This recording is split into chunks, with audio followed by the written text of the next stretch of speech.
Okay, hello everyone, and welcome to this topic. In this case, we are going to be talking about economy. Now, before beginning the class, we are going to start with a simple definition.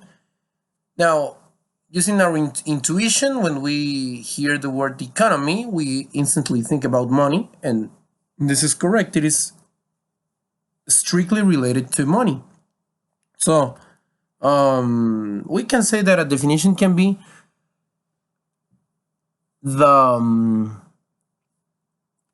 the management, the administration of money, we could say like this, of a community, a country, a region, a specific place, thinking about the productivity that can be actually achieved using this administration.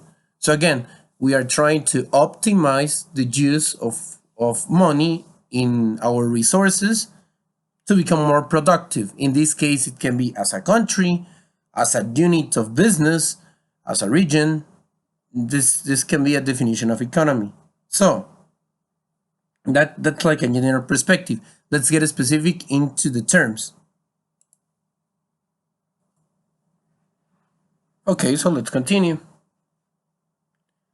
First of all, we have macroeconomics. Now, when we are hearing this part, this macro, this is a prefix. In this case, this prefix means in big proportions, from a big perspective, from a general focus. This is the meaning of macro. So we are going to check economy, economy's administration from a general perspective. So it says macroeconomics analyzes overall economic issues such as employment, inflation, productivity, interest rates, the foreign trade deficit, and the federal budget deficit. Now, these are very important variables that we have to take into consideration when we are talking about economy. First of all, we can talk about employment. As you know, employment, we can make a simple definition. Employment is to have an occupation from which people exchange their services for a payment. This is employment. We can say that that's a general perspective. So this is a critical variable because, as you know, employment it's something that not everybody has access to. So we have to be careful with this concept, okay? Then we have inflation. Inflation is the fact that year by year, the specific currency that you use, let's go here. Inflation is related to currency.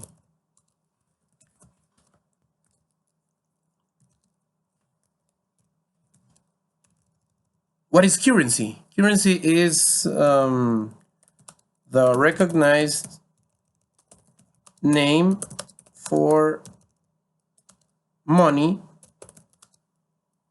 in a specific country. For example, for USA, this name for the money is called a dollar, right? A US dollar or an American dollar.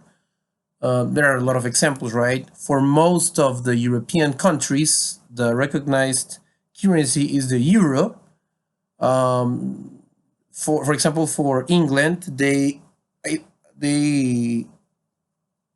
used for a long time the euro, but they never left their local currency, which is the sterling pound. Okay, the sterling pound. So these are some examples. Let's go back.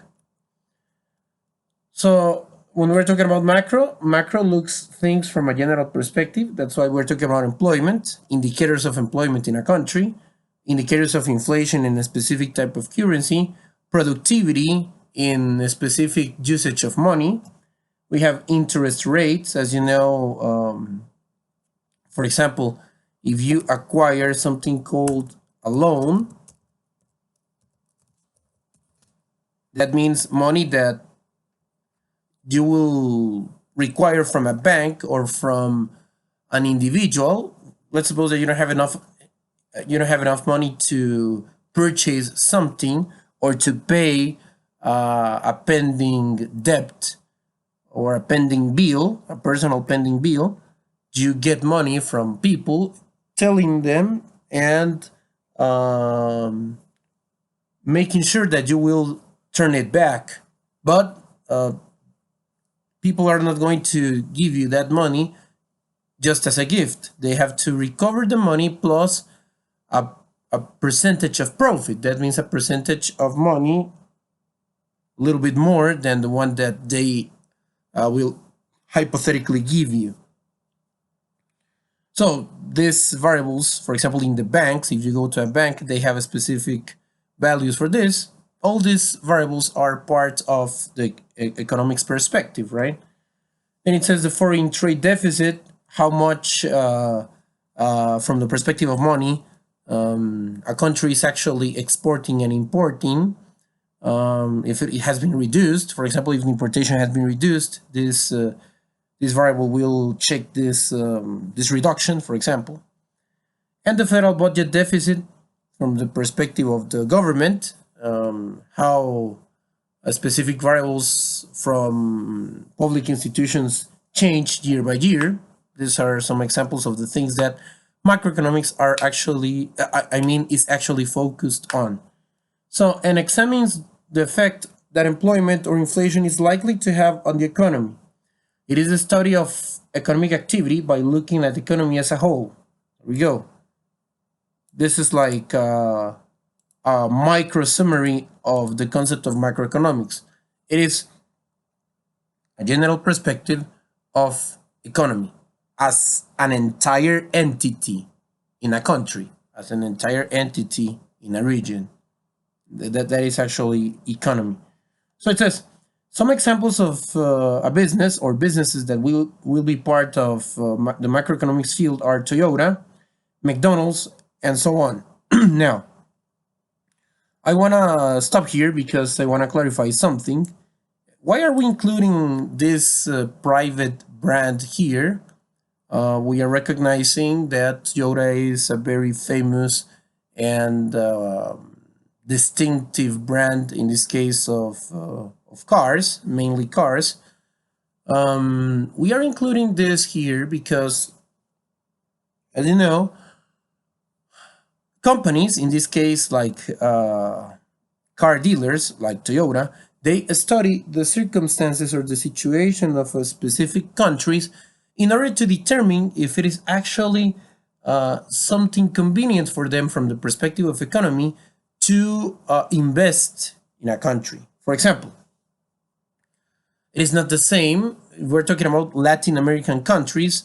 Let's talk about Latin American countries. As you know, the economical reality is low in comparison to the first world countries like Europe or the USA. In this case, from this perspective, Toyota knows that they manufacture cars which are not precisely expensive, and they will last long. They will be very durable.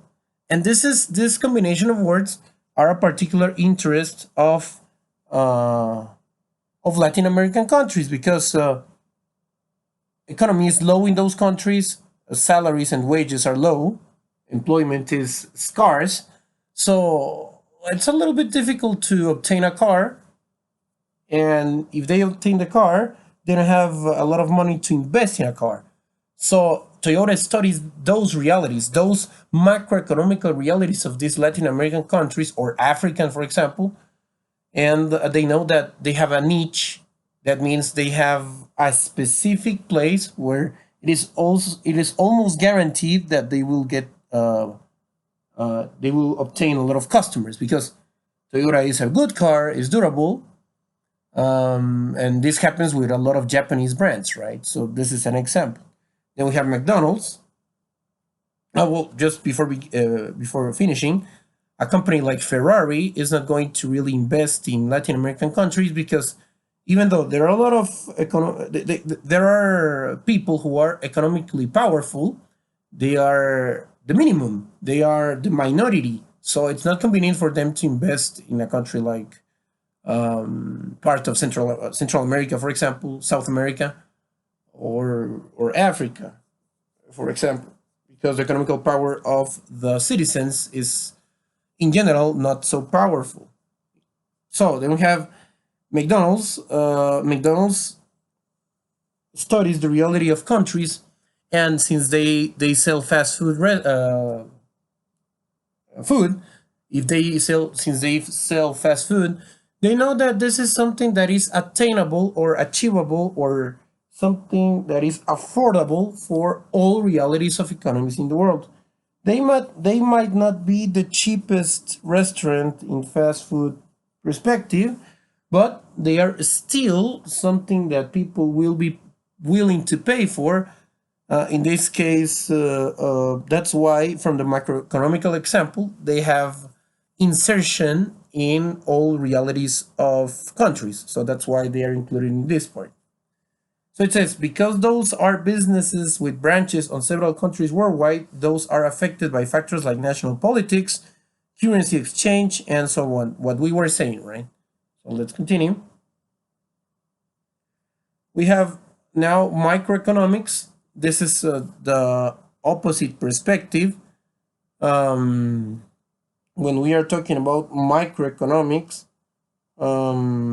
we are talking about focusing the administration of economy into more specific realities, not as a country, but it can be focused on specific industries, on small or medium enterprises,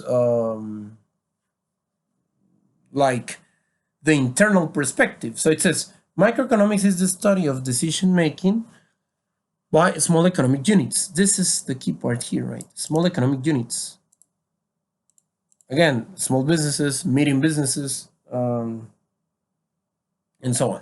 So there is there is something in this case an important acronym is SME, small and medium-sized enterprises. In Spanish, this is called pymes.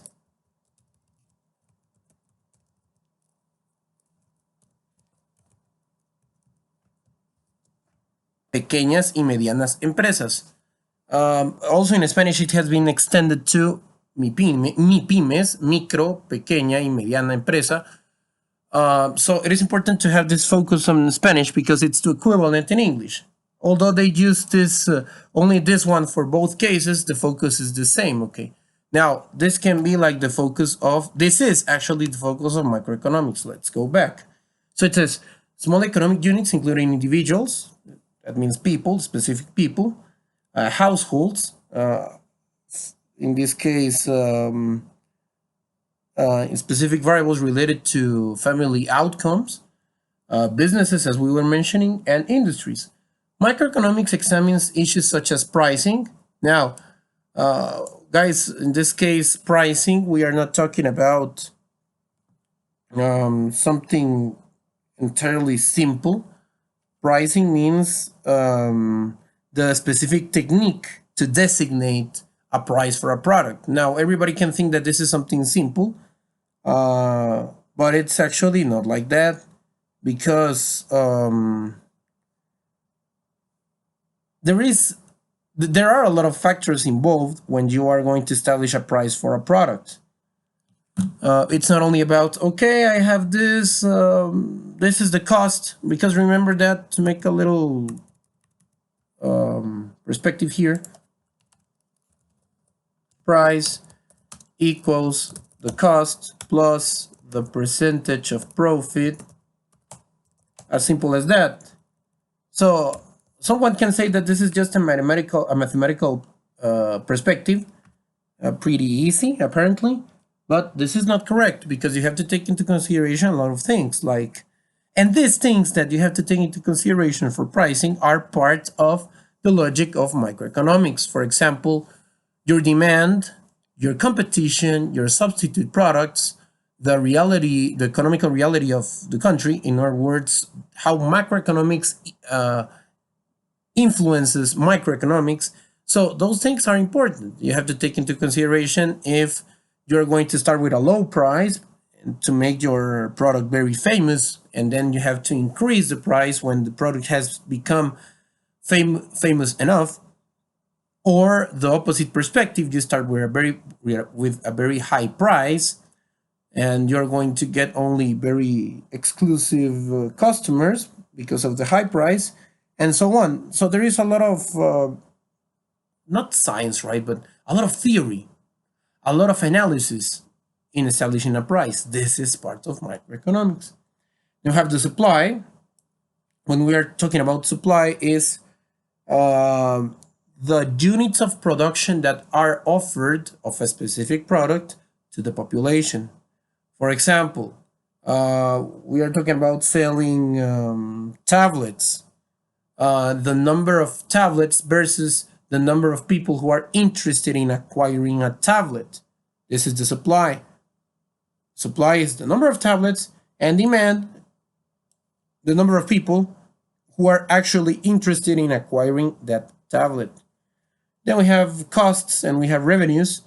Here we can talk about something called, for example, a remittance. A remittance is money that people living in another country, which is a foreign country, send to their native country. For example, someone is living in, I don't know, Germany, and they are not these people are not German, but they make a living from German economy, for example, working there, and they send this money to their relatives or to their family from Germany so that the family can use it for their personal needs. This is a remittance. It's called in Spanish remesa. So this is an example. So we have here, there is an entire focus from academic research that covers microeconomics. It's a complex field of economy, so it's important to know this. They analyze graphs like this, right? You can see the supply here, right? You can see the supply, you can see the demand. Obviously, in this case, there is an equilibrium where the demand is exactly satisfied by the supply, and this quantity means the number of units, in this case like tablets, and here the people interested in the price that the in this case the product will have. That's why as we increase the price, the demand is going to get lower. It's going to become more exclusive. The product can become more exclusive. So there we go. Here we have another perspective in this bottom graph. That means that we have two different demands according to a specific supply. This change in demand can be as a result of a macroeconomic influence, for example, a reduction in the minimum wage of demand. And this can be a link between macroeconomics and microeconomics. A link between macroeconomics and microeconomics can be the reduction of the minimum wage ordered by governments. Why? Because this is going to greatly reduce the possibilities of people from the perspective of purchasing. So that's another issue to take into account. So there we go. Microeconomic theory uses formal models that attempt to explain and predict, using simplifying assumptions, the behavior of consumers and producers, exactly the supply and the demand, okay? So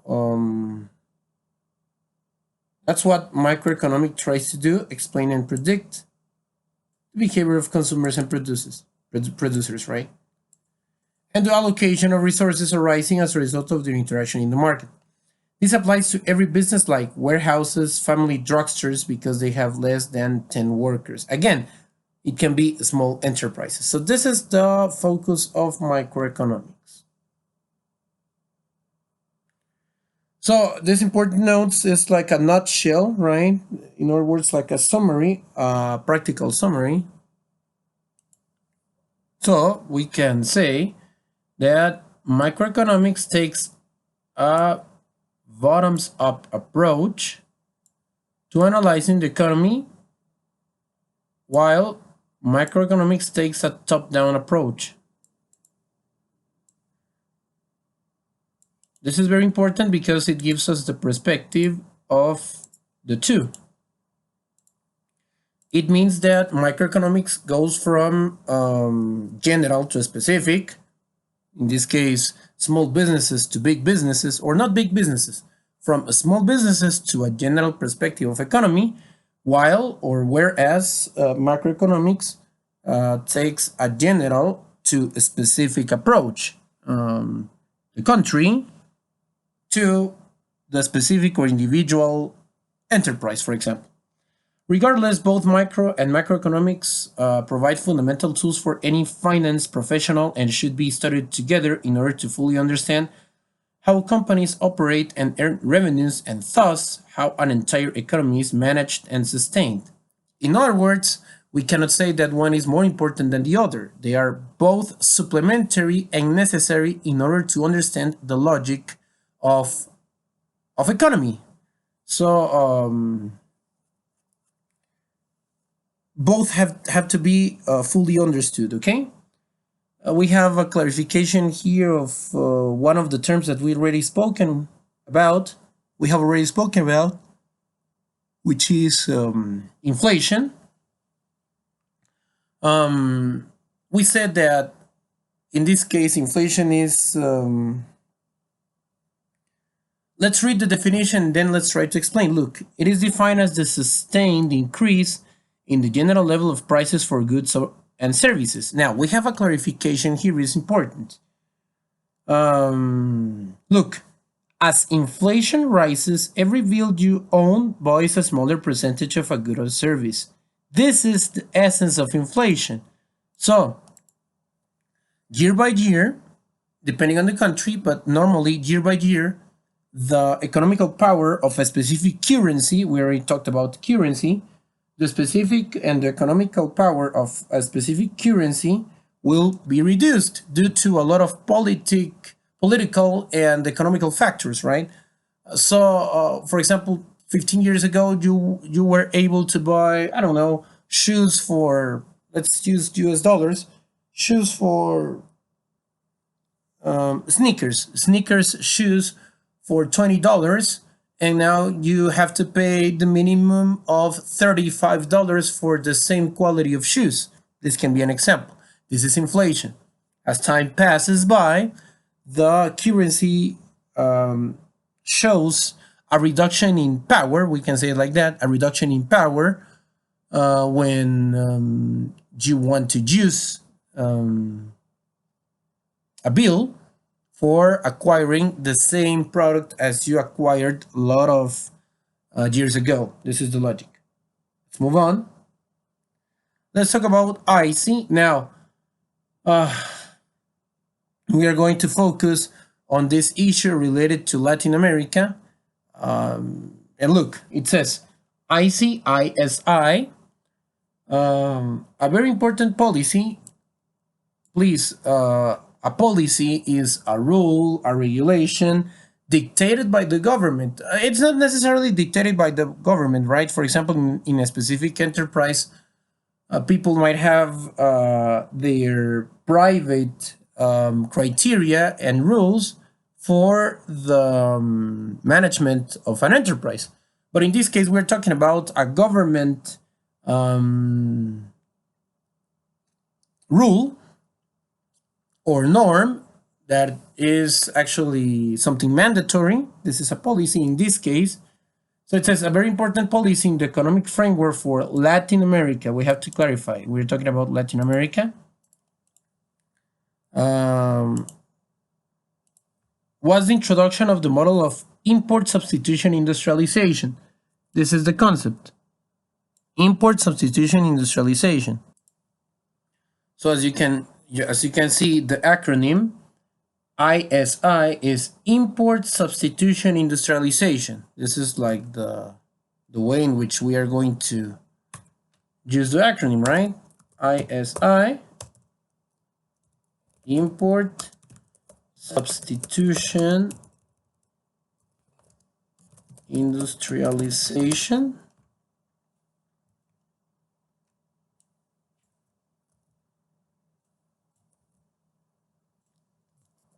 There we go. Import substitution industrialization. You can see that I emphasized on these letters, right? ISI.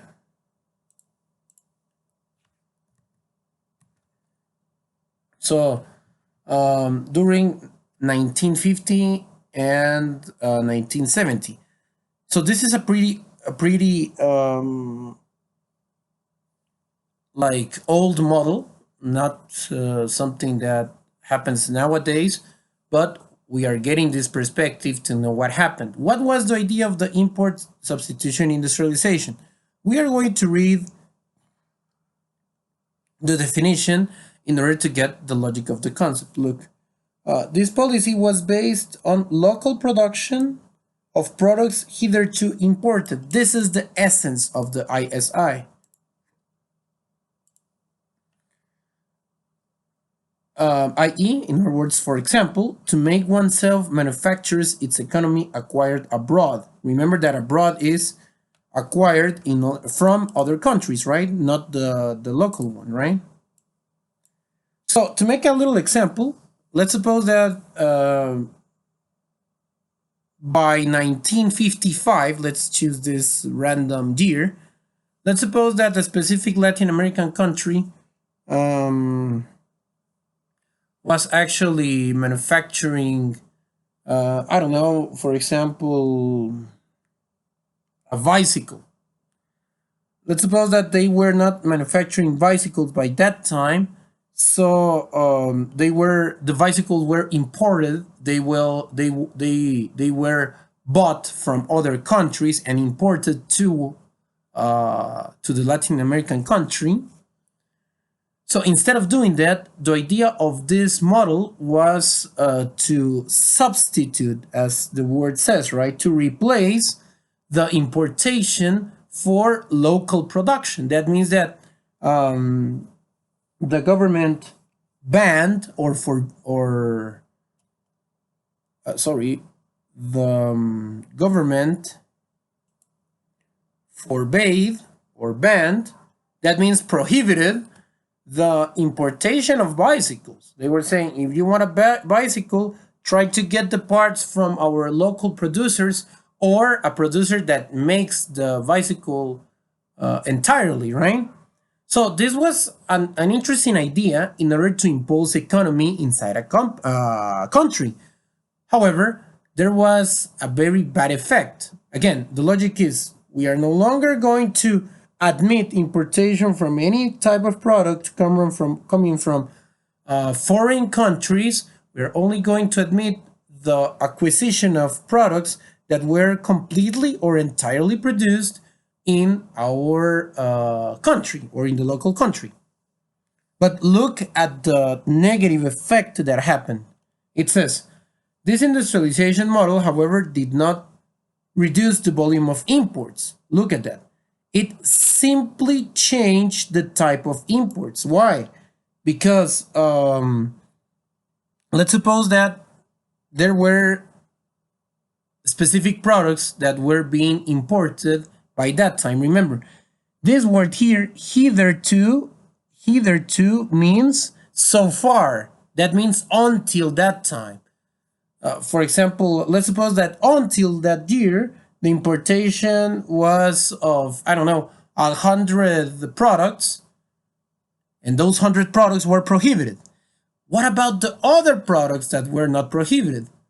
This was the negative effect. These other products that were not prohibited were not like it. People were able, or producers or entrepreneurs or businessmen were able to import those products that were not prohibited by the government. So it actually had a negative and opposite effect. Now people were beginning to import all those products that were not local. So this is really negative, right? The effect was the opposite, right? The importation of products that were not prohibited increased and changed and diversified the importation. So it actually had the opposite effect of its original intention. So evidently it wasn't so successful as it was expected. So that's the situation. Before importing the full right, no matter what it takes to produce it. Exactly. So we have this, for example, let's imagine a list of forbidden products. They are no longer, it was no longer allowed to import them. So we just start importing something different, and importation changed, and importation was increased. So it was actually something negative. So this is the ISI. Let's continue. So now we have the GDP and the GNP. Let's check it out. It says gross domestic product. Gross domestic product. Now, first let's clarify in this case what we are actually referring to when we are mentioning the word gross. Now, obviously it has a lot of definitions, but let's focus on the one that we are interested in here in the economy topic. Gross means without deductions. Obviously, monetary deductions, right? So it's why? Because net means after deductions. Also monetary. So we can say that they are different, right? This is, we can say they are the opposite, right?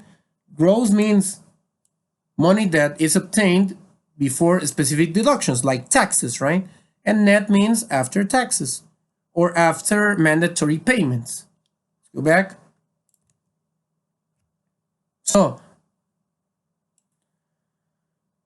let's read the definition. Gross domestic product is the total market value of all final goods and services produced in a country in a given year.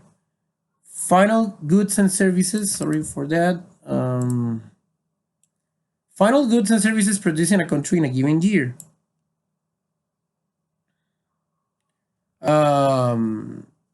Now, check it out. We are talking about the production of everything that happened inside a country. Production inside a country, regardless of the origin of possible companies. For example, McDonald's is an American company, but the production of burgers, for example, in, I don't know, maybe I'm going to choose a random country, Argentina, for example, happens inside Argentina. So the production of these burgers can be taken into consideration when we are talking about the gross domestic product. Even though the owner of the business is American, not Argentinian, it was produced inside the country. So this is included in the calculation of the gross domestic product.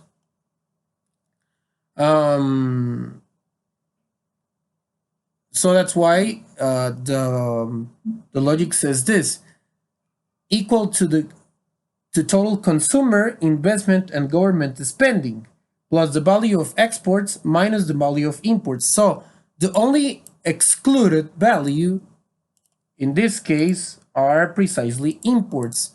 Imports are the only example of something that it's not included in the calculation of the gross domestic product. So importation is excluded. Everything else, regardless of its national origin inside that country, is included in the calculation of the gross domestic product. Also the exportation, right? Because it was actually produced inside the country. Again, doesn't matter if the proprietor or the owner is not a citizen of that nation. As long as it was produced inside the nation, it is considered part of the gross domestic product. Okay, so now we can talk about the gross national product. This is a very similar concept like the previous one. The difference is that we are going to strictly include production inside the country and strictly from a citizen of that country. So let's read the concept and then we're going to clarify a little bit more the focus. So it says, is the market value of all the products and services produced in 1 year by labor and property supplied by the citizens of a country. What I was telling you. In other words, in this case, it is a requirement that the owner, the shareholders, or the major shareholder is a citizen of the country in which we are actually calculating from the economical perspective, the production of goods and services. So now we are talking about a strictly production of the country. That means, in this case, the example of McDonald's in Argentina is not applicable. Now it has to be a company, a company that maybe the owner is Argentinian, especially a company that is entirely Argentinian, right? So it's an indicator for the local country. This is an indicator of the local country. We are excluding the importation and we are excluding the production of companies or businesses owned by people who are not citizens or were not born or have another nationality different than the one of the local production. Here we have the contrast. It says, unlike gross domestic product, which defines production based on the geographical location of production. Yes, remember that in the gross domestic product, we were talking about production made inside the country, geographically speaking, and regardless of the nationality of the owner. In this case, we are adding a strict measurement, right? GNP suggested it allocated production based on local location of ownership. So what we were saying, right? We will have a business cycle here from the perspective of the gross national product, gross domestic product. I mean, I'll have the trough, that means the minimum point or the lowest point. Then we have the expansion of the business, the peak, and the contraction. Just as a reference, a graph reference of how it actually works from the perspective of the gross domestic product. So these are the two concepts. Let's move on. Then we have Guatemalan economy. We are going to focus on Guatemala because we are directed, our interest is directed to the reality of this country. That's why we are specifically speaking about Guatemala in this part. So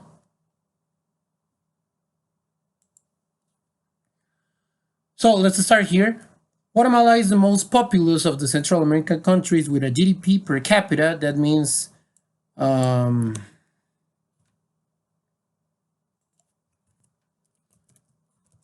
capita means for every single person. It sounds a little inappropriate, but we can say it's like per person. I don't really like how that sounds, but it is to make it clear. It's for every single person in the country. So Guatemala is the most populous. That means in Central America is the place where there is the largest population, right? Making the comparison with the rest of the Central American countries, Guatemala has the highest level of population. That means it has more people, right? In simple terms. So of the Central American countries with a GDP per capita roughly one half that of the average of Latin American and the Caribbean. Guatemala's economy is dominated by the private sector. This is very important. As you know, there is something called CACIF, which is an association of the businessmen who own the largest companies of a country. So they are economically very powerful because, as this little phrase is indicating, Guatemala's economy is dominated by the private sector. The private sector is actually the one that has a lot of, like most of the power from the economical perspective, because the public sector has little by little emigrated to becoming private. That's why the private sector has the control of almost all the operations of the country. Look, it says, which generates about 90% of its GDP. Imagine that. It's a great indicator of the private sector. Remember, when we are talking about private sector, we're referring that the owner is an individual, a particular individual, not related to the government, okay? Someone who has personal interests, not precisely government interests. Agriculture contributes 13.4% of the GDP and accounts for 26% of exports. So agriculture has another important factor or another important role in Guatemala's economy. So over the past several years, tourism and exports of textiles, apparel, and non-traditional agricultural products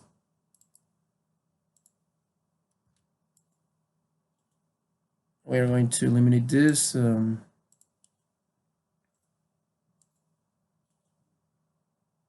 Again, these are the sectors that we have to pay attention to. Tourism, exports of textiles, because the apparel industry is very important. Remember, apparel means apparel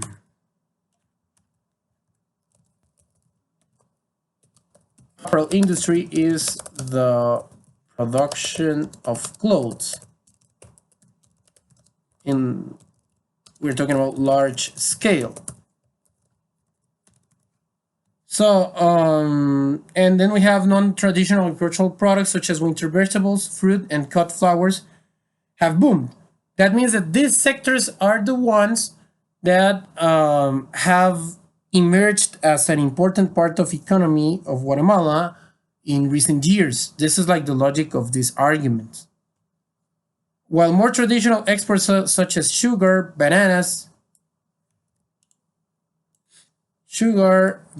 and coffee, we can mention cardamom too, they continue to represent a large share of the export. Now, these are like the traditional sources of money in Guatemala, and these are like the not the new ones, because they are not new, but they are recent. In recent times, they they began an important role in Guatemala's economy. So that's like the contrast. Tourism, like places like Antigua, places like Atitlan Lake, like the Mayan city of Tikal, they generate a lot of incomes because of the tourists. Okay, so there we go. Let's move on. Now, it is important to clarify that in 1996, there was a pact, an official pact that ended, at least in a formal way, ended a very long conflict. Look, the 1996 peace accords, this is between the government and the rebels, that means people that were against the government. The 1996 peace accords, which ended 36 years of civil war. Imagine that indicator. It was an internal war, an internal conflict in Guatemala that was actually affecting all the parts, all the aspects of Guatemala, especially the humankind, right? Humankind inside Guatemala, because of violence. Obviously, the the decrease of economy, a lot of negative factors in Guatemala from the economical and human perspectives. So these accords removed, because the accords ended that civil war, and this ending opened economy. So this ending removed a major obstacle to foreign investment. And since then, Guatemala has pursued important reforms and macroeconomic stabilization. So this is important. It removed the obstacle to foreign investment. That's why nowadays a lot of foreign companies are actually installed or are found or have been located in Guatemala. And this obviously has a positive and a negative aspect from the perspective of Guatemalan citizens. However, it has increased the number of employments. So this can be considered as something positive, not entirely for Guatemalan interests, like as a general progress of the nation, but considering that there is a high level of unemployment in Guatemala, and let's talk about that. There can be formal employment, formal and informal employment. These two factors, we can say that in Guatemala, this is not an exact number, right? But we can say that it is like, we can say that it is like 30% and 70% of economy. That means that only around 30% of Guatemala has formal employment and 70 has informal employment. So these indicators are very alarming,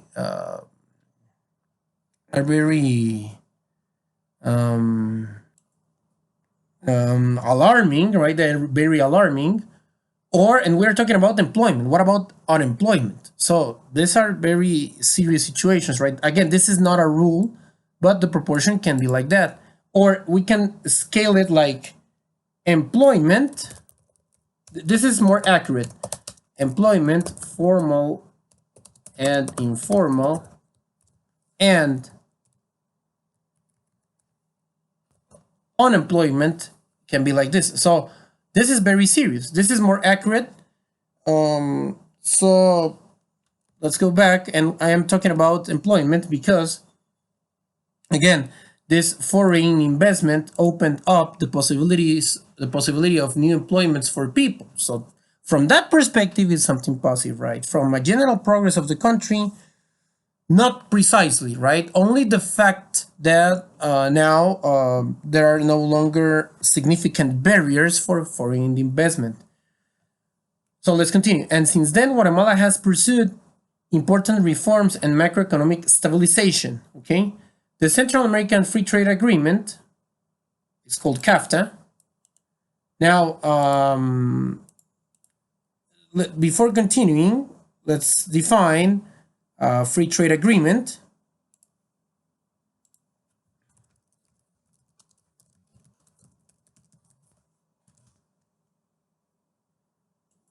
So a free trade agreement, it's a pact. It is a pact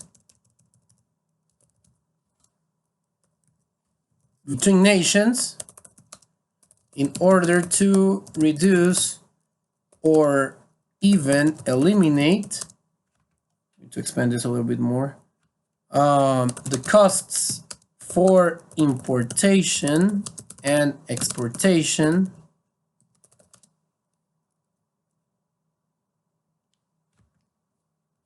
within the involved countries. That means that, for example, a free trade agreement is a pact between, I don't know, I'm going to randomly choose Mexico and, I don't know, maybe Brazil, for example.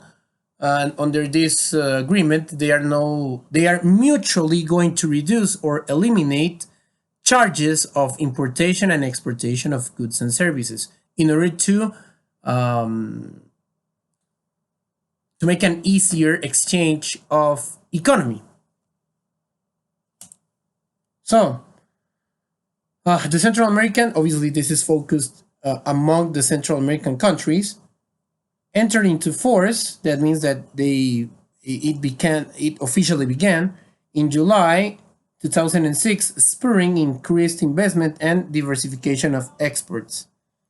Um, the USA is the country's largest trading partner. That means Guatemala's largest trading partner is USA, because Guatemala, as a lot of countries, imports a lot from USA, providing 36.5% of Guatemala's imports and receiving 40.7% of its exports.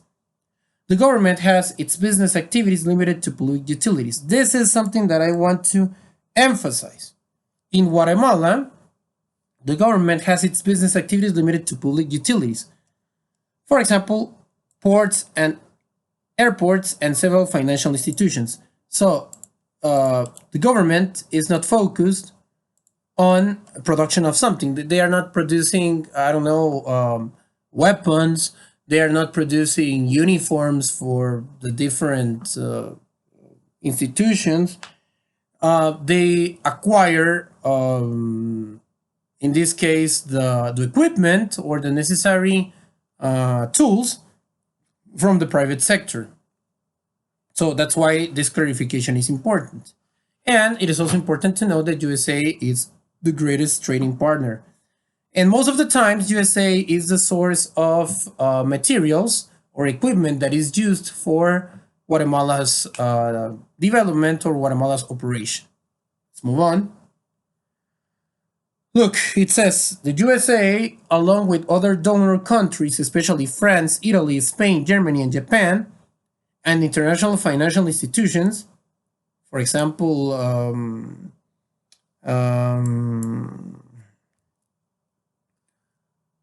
the United Nations, for example,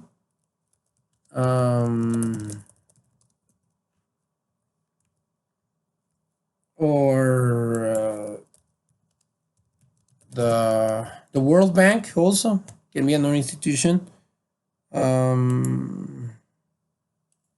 They have increased development project financing since the signing of the peace accords. Again, in this case, we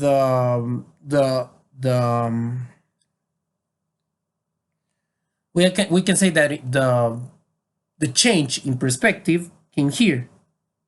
The signing of the peace accords. This was the change in perspective. This was like the turning point. And from that point on, all these European countries and the USA, in other words, developed countries and the financial institutions, helped Guatemala in their, in this case, recovery of their economy. So, however, donor support remains contingent upon Guatemalan government reforms and counterpart financing. That means that the contribution of our countries depends on the policies of the government. If the government is willing to accept the help, or to exchange help, or to start social programs or economical programs in order to help Guatemala's development. It really depends on the government in force, or the government in duty, right? That means the current government. Let's move on. Finally, we were talking about the World Bank. Remember, the World Bank is included in these financial institutions, the ones that we mentioned here. According to the World Bank, and this is something, again, alarming, Guatemala has one of the most unequal income distributions. That means that a little portion of the population is favored by economy, and a big majority is not favored, is affected by economy. Look, so Guatemala has one of the most unequal income distributions in the hemisphere. The wealthiest 20% of the population consumes 51% of Guatemala's GDP. Look, people who have most of the money, that means rich people, wealthy people, they are only 20% of the entire people. 20% of Guatemalans are wealthy, some of them less, some of them more. They consume 51% of Guatemala's GDP. Imagine that. 51% of the gross domestic product of Guatemala is consumed only by 20% of the population. Sounds uneven, right? Entirely uneven. As a result, about 51% of the population lives on less than $2 a day. Imagine that. 51% of the population lives on less than $2 a day and 15% on less than $1 a day. This is a very critical indicator. Obviously, it really depends on the government and the social reforms and the regulations to the private sector. This can be like the reason for changing this critical situation. Imagine that. $2 a day, it means that for every meal, they have to eat, for example, a piece of bread, some salt, and drinking water, and that's all. So this is really sad. It's even worse with $1 a day. We're talking about the dollar because it's a common currency in order to understand the critical situation. So that's like these are the very cold and very severe numbers, right? What is the reflection here? Wealthiest people get most of the money and privileges, and the poorest ones get this very, very, very, very sad and difficult living conditions. Guatemala's social development indicators such as infant mortality, chronic child malnutrition, that means scarcity of nutrition, and illiteracy. Now, in this case, illiteracy means the absence or the lackness of, let's make it more simpler. I mean, illiteracy means not knowing how to read or write. Okay. So infant mortality, percentage of children who actually die, malnutrition of children too, and illiteracy are among the worst in the hemisphere. So Guatemala is not privileged in these indicators. So this is very, very serious. So as an observation, the economy contracted in 2009 as export demand from US and other Central American markets fell and foreign investment slowed amid the global recession. In other words, the decline of economy. Remember that there was a very serious economical situation in 2008 in USA, and this made a very serious impact in the rest of countries. So it was reflected, obviously, in Guatemala as well, as a declining economy. So this was a very serious indicator too. So this is actually the reflection of the topic of economy.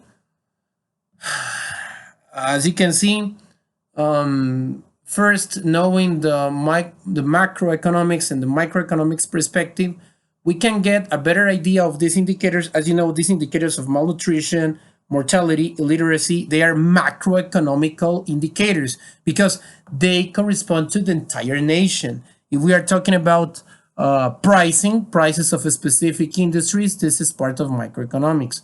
So as you can see, we can have the application of the two original concepts into Guatemala. And what is the reflection about Guatemala? The reflection consists of the big uneven economical situation divided between the richer and the poorer, and also reflected on the private sector, which is dominant in 90% or even more, or maybe a little bit less, of Guatemala's economy. So this has been the topic. Thank you for watching, and this is all for economy.